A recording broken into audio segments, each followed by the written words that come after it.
Oh, wala na, hindi na abogado to, malapit na. Sige, pasok. Tayo na Oh, Roque, muntik ng mahagip. Sa sobrang dulas. Bakit kaya sobrang dulas ni Roque? Ha? Bakit kaya sobrang dulas ni Roque? Siguro napuno ng napuno ng amoy Clorox. Uy! Napuno ng amoy Clorox. Oo, kaya madulas. 'Di ba? Pagka amoy Clorox kahit madilim hindi mo na kailangan kapain 'Di ba? Dudulas at dudulas Ay nako, parang si Roque. Oh. Pasok, eto na. Oh. may mga impormasyon tayo na andon pag dumarating yung ating mga tao dahil ito ay hindi kaagad natin napapasok. Ito ay exclusive na mga places. So yun yung hindrance natin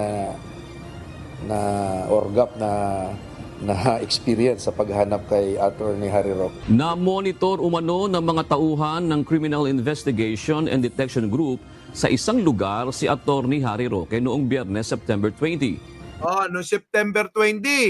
Aba, 5 araw na nakakaraan September 20 mga kababayan, na-monitor na. Sino? Si Roque. Kaya lang, matinik pala talaga.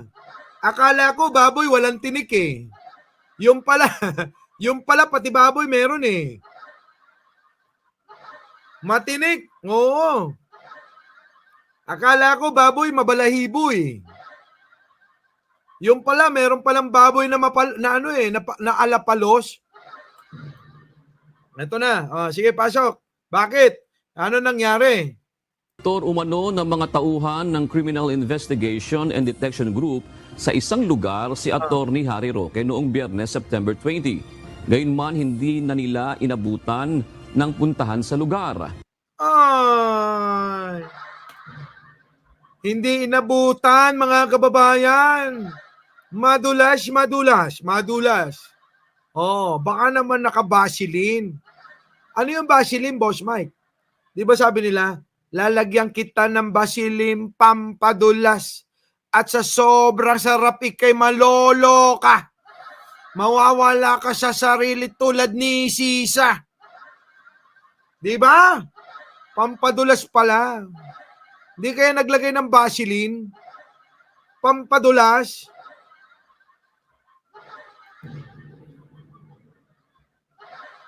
Buwisit talaga. Oh, ano na, Roque? Nasaan ka na ba?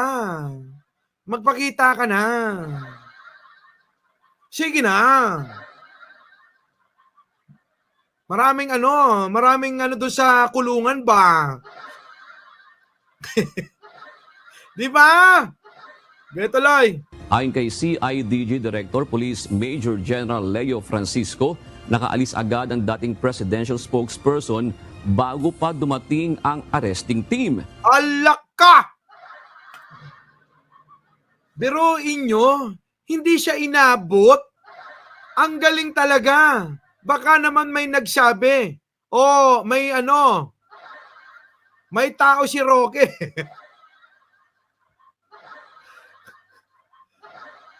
Di ba? Baka naman may tao si Roque. Sabi, Mama Roque, on the way na kami. Sabi siguro, Mama Roque, on the way na kami, ha? Alam mo na, girl. Ay, thank you, Mare. Okay, iis ka po na aket. Okay, Mare, gora na aket. Oo, thank you talaga, Mare. Sige. TikTok ka lang ng TikTok sa mga nangyayari. Uy, Mare, very good ka. Di ba? Ibang klase talaga. Biruin mo, nakatakas pa. Di ba? Alangan naman walang nagsabi sa kanya. Di ba? Siyempre, merong Mare. Mare, ano na latest na nangyari? Mare, on the way na kami, Mare. Ay, nako. So, ayan na nga, pasok. Tiniyak naman ng opisyal na hindi tumitigil ang CIDG sa paghahanap kay Roque. Nakipag-ugnayan na rin sila sa Bureau of Immigration upang alamin kung nakalabas na ito ng bansa. Ala ka! Kita nyo sila. Basta grupo ni Roque at ni Digong at ni Kibuloy, abay, tumatakbo sila. Tumatakbo sila sa halalan pero natalo sila. Ngayon, tumatakbo sila para tumakas sila. Ano yung tatakasan, Boss Mike? Yung mga kasyo nila. Hoy, ano ba yun? Ano ba yung nakakadiri? May nasabi ba akong nakakadiri?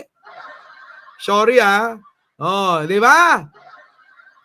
Grabe talaga, no? O, syempre, congrats nga pala kay General Torre. Oo, andali. May nag-chat. Andali lang, ha? May nag-chat. Ano sabi dito? Wait, ano sabi mo? Calvin Klein, Sir Mike, kailangan mo nang pumunta. Bakit? Maraming promo. Ito naman. Ano naman ito? This is ay naku, presentation na naman. Our beloved Boss Mike Cervera.